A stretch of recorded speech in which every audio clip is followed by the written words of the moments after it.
Louvado seja o nome do Senhor. Deus está aqui, viu, meus irmãos? Louvado seja o nome do Senhor. Culto de Santa Ceia é um culto onde nós abreviamos a palavra do Senhor, mas não deixamos de ministrá-la, porque a palavra de Deus, ela é central num culto, é um momento dos importantes, o mais importante, porque é o momento que Deus nos instrui, né? Ele nos redargue, nos corrige através da sua palavra. Mateus capítulo 5, versículo 13 em diante, diz o seguinte: vós sois o sal da terra, e se o sal for insípido, com que há de se salgar? Para nada mais presta, senão para ser lançado fora e ser pisado pelos homens. Vós sois a luz do mundo. Não se pode esconder uma cidade edificada sobre um monte, nem se acende a candeia e se coloca debaixo do alqueire, mas no velador, e dá luz a todos que estão na casa. Assim resplandeça a vossa luz diante dos homens, para que vejam as vossas boas obras e glorifiquem o vosso Pai que estás nos céus. Pai querido, nós te damos graça, ó Deus, por esta palavra que lida. Ó Deus, muito obrigado, ó Deus, por essa consideração do teu Filho, ó Deus, enviado em resgate por nós, da qual ele próprio, ó Deus, afirma que somos sal da terra e luz do mundo. Diante desta palavra lida, meu Deus, só nos resta te pedir que o Senhor nos use como um canal de bênção nesta noite, para transmitir a palavra do Senhor, a nossa oração em nome de Jesus. Os irmãos, tomem os seus assentos. Queridos, nós vamos aqui, em poucos minutos, trazer algumas considerações dessa palavra riquíssima da qual nós lemos aqui. Este capítulo 5 de Mateus, aqui essa citação de Jesus, essa afirmação de Jesus, dizendo aos seus discípulos e a nós que somos sal da terra e luz do mundo, ele se dá em meio ao início de um sermão conhecido como o Sermão da Montanha, aonde o Senhor Jesus estava ali avistando uma grande multidão, se arretira ao monte com seus discípulos, e ali ele começa a trazer as leis da bem-aventurança aos seus discípulos. E aí, quando ele chega aqui nessa parte da onde nós lemos no versículo 13, ele começa a dizer algumas coisas importantíssimas de que nós representamos neste mundo, os seus discípulos e a nós. Ele está afirmando, o Senhor Jesus está afirmando: vós sois o sal da terra, a parte A do versículo 13. A parte A do versículo 14, ele traz outra afirmação: vós sois a luz do mundo. E então, querido, diante dessa palavra, o Senhor Jesus, ele começa dizendo que se o sal for insípido, ele não tem utilidade alguma.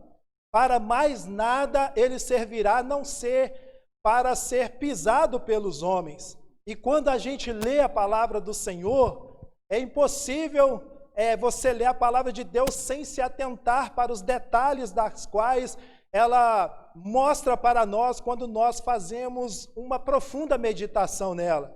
E aqui, quando o Senhor Jesus ele usa a insipidez do sal, ele cita que o sal insípido não tem utilidade, é porque ele estava diante de um cenário que naquela época o sal insípido, que era recolhido em grande quantidade do Mar Morto, o sal de uma forma geral era recolhido, era extraído do mar, e era levado para um depósito, e aquele sal ele era posteriormente comercializado. Porém, parte daquele sal se perdia, perecia, estragava.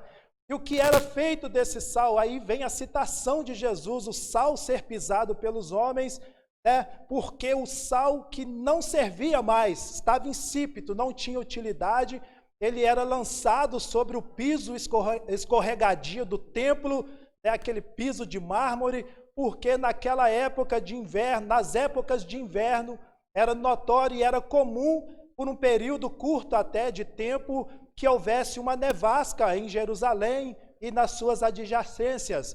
E então o sal insípido era jogado para que quando a neve evaporasse, derretesse, o piso não ficasse escorregadio e provocasse acidentes com os seus fiéis que ali estavam no templo para adorar o Senhor. Então, a Bíblia é recheada de detalhes. Jesus ele não lançou essa palavra de qualquer forma.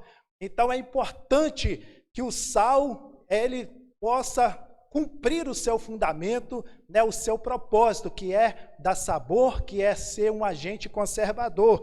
E então, queridos, Jesus ele vai usando as figuras comuns para ilustrar para os discípulos aquilo que era tão espiritual para que eles entendessem. E ele diz: vocês são sal, e o sal ele precisa de cumprir o seu propósito.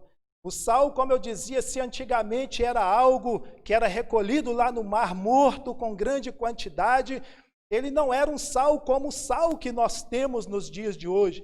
Nos dias de hoje, sendo o princípio básico mesmo, o sal ele tem alguns ingredientes que não eram usados naquela época. É muito comum você chegar na escola, por exemplo, vai estudar, o garoto chega lá, chega na tabela periódica, você vai encontrar NaCl, né, que é a representação, a figura ali, né, do cloreto de sódio. Então, era isso que não tinha no sal antigamente, não tinha essa composição, não tinha iodo, e então o sal ele tinha uma validade muito mais curta, não tinha os seus conservantes, e então o sal perecia, e a finalidade dele não teria mais destaque algum a não ser pisado pelos homens. Eu quero destacar aqui algumas riquezas desse texto. A primeira qualidade do sal, da qual Jesus está dizendo e nos comparando a ele. O sal, ele é um agente preservador. Até mesmo o seu aspecto branco, alvo como a neve, representa a sua pureza, representa a sua limpeza. Civilizações antigas, queridos irmãos, não tinha geladeiras como nós, freezers, para armazenar as suas carnes, até mesmo alguns legumes como nós armazenamos por alguns dias nos refrigeradores, e então as carnes eram passadas no sal para que o sal as conservasse. Eu queria que os irmãos se atentassem para isso, porque diante de uma situação natural, Deus fala conosco de uma forma espiritual para a compreensão de todos na sua simplicidade. Então, se o sal era um agente conservador naquela época, era o que tinha de exemplo para Jesus dar. Jesus diz e afirma: vocês são um agente preservador no mundo que se apodrece no pecado, e até os dias de hoje, o mundo só não está pior por causa da igreja de Jesus, que é sal na terra para dar tempero e sabor no mundo, queridos. Se não fosse a igreja, a situação estava muito pior, né? Foi por causa do sal que Jesus trouxe essa expressão, né? Que nós somos um agente conservador. Você conserva. O que você conserva? Uma boa relação familiar. O que você conserva? Você conserva o mundo que está perecendo aí através da pregação da palavra de Deus. Você leva ali a palavra que traz esperança para o pecador. Você traz sabor. O sal, ele precisa estar na medida exata. Ele precisa estar dentro de um ponto de equilíbrio, porque senão também ele salga, e aí não fica bom, né, queridos? É preciso que esteja levemente ali usando o sal para que ele venha a ser percebido. Então o sal, ele estava sendo usado de uma forma exemplificadora de Jesus, porque era um elemento que todo mundo tinha em casa, em grande quantidade ou pouca. Todo mundo, certo é, que tinha o sal nas suas casas. Então Jesus usava elementos muito normais, comuns, para exemplificar as suas pregações, os seus ensinamentos. O que será deste mundo quando o sal da terra for tirado? Você já parou para pensar como que ficará a situação do planeta, da terra, da humanidade, quando essa igreja que tem sido o tempero das relações, essa igreja que mesmo perseguida ora, essa igreja mesmo que diante de circunstâncias adversas, ela pratica a obra de Jesus Cristo, que é amar os seus semelhantes, independente de qual segmento ele seja. Imagina quando a igreja for tirada. Um outro exemplo que nós podemos pegar do sal, queridos. O sal, ele é invisível quando está em ação. O sal, quando você está com ele lá no pacotinho, ou dentro do saleiro, ou dentro do porta-condimentos, lá na cozinha de casa, você tem total domínio visível sobre ele, você coloca ele na mão, você o vê, você o sente, mas a partir do momento que esse sal é levado à superfície de uma salada, ou ao contrário, por cima de uma carne para temperar, você não mais o vê, mas quando você for degustar o alimento, você sente a presença do sal. A igreja é assim, meus queridos, nós somos assim, você é sal, às vezes ninguém te vê, mas quando você chega, as pessoas percebem, o serviço lá no local de emprego, tá aquela bagunça, o crente que é sal, ele chega, ele dá sabor nas relações, ele coloca o ponto de equilíbrio que estava faltando nas relações, porque a presença dele é saborosa, a presença dele é gostosa, a presença dele é indispensável. O sal é o princípio, é a base de todo tempero de uma cozinha. E Jesus não está usando nada mais, nada menos do que algo importantíssimo do nosso dia a dia, que nós usamos todos os dias. Querendo ou não, nós consumimos sal todos os dias, até quando você come uma fruta, lá nela contém sal, contém açúcar, contém vários elementos. Então, queridos, Jesus, na sua inescrutável sabedoria, insondável sabedoria, ele está afirmando: vocês são sal da terra. E aí ele vai dizer também que nós somos a luz do mundo. E uma das características da luz, a luz, ela não tem preconceito. A luz, ela brilha para todos. A luz, ela brilha tanto quanto para um criminoso, quanto para uma criança inocente. A luz, ela é capaz de brilhar dentro de uma poça de lama, mas também ao lado daquela poça, ela brilha por sobre uma flor sensível e delicada, porque a luz, ela não tem preconceito. A luz, meus queridos, é algo impressionante. Ela chega em qualquer lugar, em qualquer fresta que tiver, a luz, ela penetra, ela entra, ela adentra para ali, para fazer a diferença. E então, meus queridos, assim deve ser o crente, assim deve ser nós devemos ser luzeiros de Cristo na terra, nós devemos espargir a luz do Evangelho por onde nós passarmos, aonde nós chegarmos, nós temos que brilhar a luz do Espírito Santo na vida dos outros seres humanos,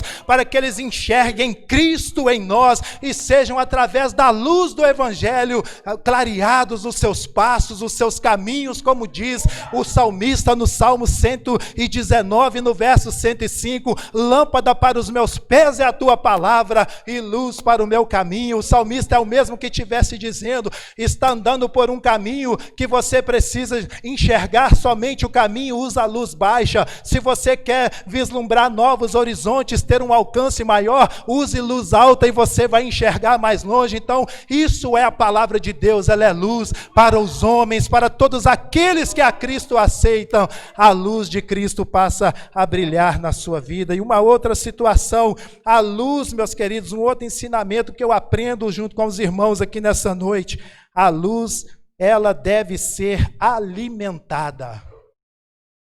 A luz, ela precisa ser alimentada, tá, queridos? Precisa ser. Desde a descoberta do fogo, que foi a primeira fórmula da luz, da claridade, embora quem tenha feito fogo muito provável que tenha sido durante o dia, porque imagina como era a vida do homem sem o fogo. Chegava à noite, escondia para dentro da sua cabana, quem sabe para dentro da sua caverna, para dentro da sua moradia, porque a noite era uma escuridão, como diz lá na roça, era um breu total. E o homem consegue ali, diácono Davi, fazer uma fogueira com um pauzinho ali, ele vai esfregando numa madeira seca. Vocês já viram em filme essas cenas, essas encenações? E ele consegue fazer um fogo, uma brasa, daquela brasa surge-se uma fogueira. A noite chega, isso eu pensando, lendo esta palavra, aquele homem ou aqueles homens ali em volta daquela fogueira, alguém pega um pedaço de tronco aceso e sai andando, e daqui a pouco ele descobre que aquela tocha poderia dar para ele um alcance maior no meio da noite, no meio da escuridão, e aí o homem começa a criar novas ideias, daí começa a surgir a evolução da luz. A gente vai chegar às lamparinas que eram usadas antigamente, que eram feitas por gorduras de animais, né, por extratos de algumas plantas, né, que são oleosas, e aquilo ali era mergulhado dentro daquela gordura, um pavio, e aquele pavio estando emergido ali, fazia com que ele queimasse lentamente, para que a luz durasse bastante, o suficiente, para que eles pudessem ter uma comodidade da claridade durante a noite. A luz vai evoluindo, a luz chega nos lampiões,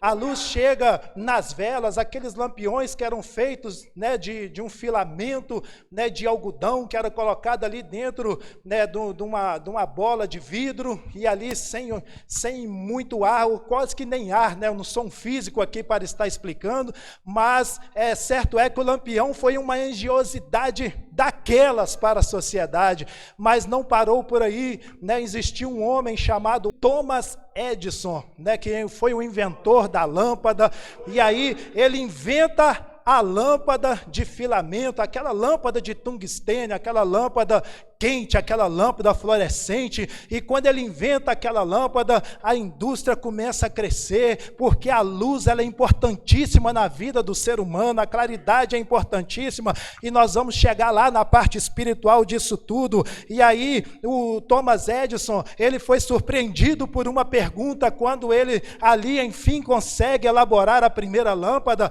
mas ele já tinha fracassado em mais de 1000 outras oportunidades, e uma repórter lhe pergunta: como é que você se sente na situação de ter errado tanto, mais de 1000 vezes para fazer uma lâmpada? A resposta do grande sábio é a seguinte: olha, eu apenas descobri mais de 1000 formas de se fazer uma lâmpada, porque ele estava focado em cumprir o seu propósito. E aí a luz ela vai chegando na fluorescente, chega nos LEDs que temos hoje, e a luz ela não para de evoluir, mas ela precisa ser alimentada. A luz precisa de uma fonte. Espiritualizando isso, a fonte da energia que nos faz brilhar é a unção, o óleo do Espírito sobre as nossas vidas, para que a nossa tocha fique acesa, para que o mundo enxergue a presença da igreja, para que nós sejamos luz para os homens, como diz o versículo de número 16 de Mateus capítulo 15, que nós possamos iluminar o caminho dos homens através da nossa vida. Seja luz por onde você passa. Uma outra qualidade da luz, queridos, para nós aqui avançarmos para o final: a luz, ela não se mistura, queridos. A luz, ela é incontaminável. A luz, ela não se contamina. Mesmo que ela esteja clareando, vamos pegar aqui um leito de hospital, cheio de pacientes, em uma UTI de hospital, uma ala de infecção, cheio de doentes ali dentro, aonde é limitadíssima a entrada. Uma das pessoas precisa passar por uma intervenção cirúrgica. A luz que está ali dentro daquela sala, ela clareia, ela direciona as vistas do cirurgião. Ela faz com que o ambiente seja propício para que a operação seja realizada. Porém, a luz, ela não contamina o ambiente da qual ela está iluminando. A luz, ela não se mistura, ela continua sendo luz, ela continua cumprindo o seu propósito, porque a luz, ela é assim, meus queridos. A luz é um princípio de Deus, e nós, meus queridos, precisamos brilhar por onde nós passarmos. Nós precisamos brilhar a luz de Cristo, a luz do Evangelho. E a luz, meus queridos, a luz, ela é progressiva. A luz, como eu disse lá no ponto 2, aqui no ponto 4, onde eu já estou, se lá ela desenvolveu da lenha para até o que nós estamos hoje, espiritualmente também, meus queridos. Você, como luz do mundo, você precisa progredir como luz. O escritor de Provérbios, lá no capítulo de número 4, no versículo de número 18, ele vai dizer que a vereda do justo é como a luz da aurora, que vai brilhando mais, ou seja, intensamente, constantemente, até tornar-se dia perfeito. É preciso que a nossa luz continue brilhando. Não é o Covid-19 que vai deixar com que o nosso brilho pare de espargir a luz do Evangelho para os pecadores. Não é as desgraças que têm vindo sobre a humanidade que vai fazer com que a nossa luz seja ofuscada. Nós vamos continuar brilhando como igreja do Senhor, porque a nossa fonte de energia é o Espírito Santo, e essa fonte é inesgotável, é fonte para a vida eterna em nossas vidas, meus queridos. Nós um dia nos tornaremos dia perfeito em Cristo Jesus, nosso Senhor. E o último ponto, a luz, meus queridos, aonde eu destaco aqui que ela é progressiva, o último ponto dessa mensagem. Qual tem sido a sua luz? Eu termino com essa pergunta. Qual tem sido a sua luz? Será que a sua luz tem sido uma luz como um sol de céu sem nuvens? Será que a sua luz tem sido uma luz de sol em dia claro, sem nebulosidades, sem neblina? Ou será que a sua luz tem sido luz de eclipse? Tem sido aquela luz apagada? Só sai se volta lá atrás nos pavios, o pavio está só saindo fumaça. Ainda há energia na fonte para essa luz brilhar. O Espírito Santo de Deus, ele é capaz de nos encher do seu óleo para que a luz de Deus, ela venha brilhar em nossas vidas, e assim nós vamos resplandecer a nossa luz diante dos homens, para que eles vejam as boas obras em nós e glorifiquem o Pai que está no céu. Que Deus os abençoe, meus queridos, e que o Espírito Santo, ele venha falar melhor em cada coração nessa noite. Amém, queridos? Aplauda ao Senhor nessa noite.